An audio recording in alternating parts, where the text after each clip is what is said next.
Hello everyone, I'm Ronald Santos and this video is all about the history of bartending. How do you think the history of bartending affected our present situation? The history of bartending has deeply influenced today's cocktail culture and social drinking norms. Historical practices, ingredients, and techniques have shaped modern bartending styles and preferences. Additionally, historical events such as Prohibition in the United States have had lasting effects on liquor regulation and bar culture worldwide.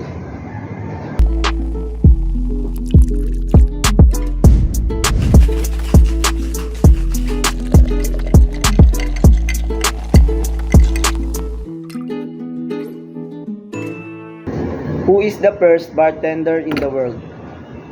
The first bartender in the world is Jeremiah P. Thomas, also known as Jerry, was an American bartender who owned and operated salons in New York City. Because of his pioneering works in popularizing cocktails across the United States as well, he is considered the father of American mixology.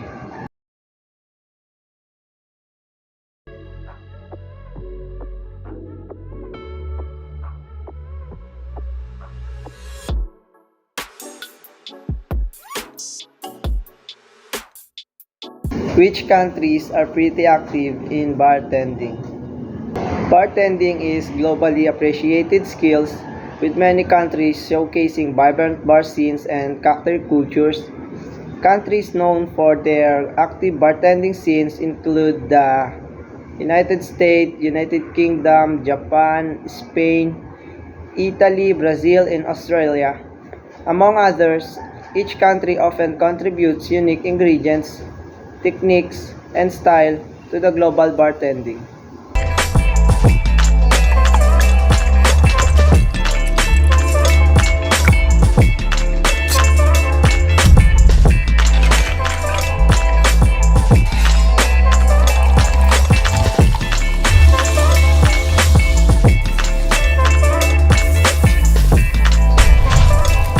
What is the purpose of bartending in society? Bartending serves several societal purposes. It provides a social space for people to gather, relax, and enjoy drinks. Bartenders also act as hosts and entertainers, creating memorable experiences for patrons. Additionally, bartending involves craftsmanship and creativity. As mixologists, crafts new cocktails and refine classic recipes.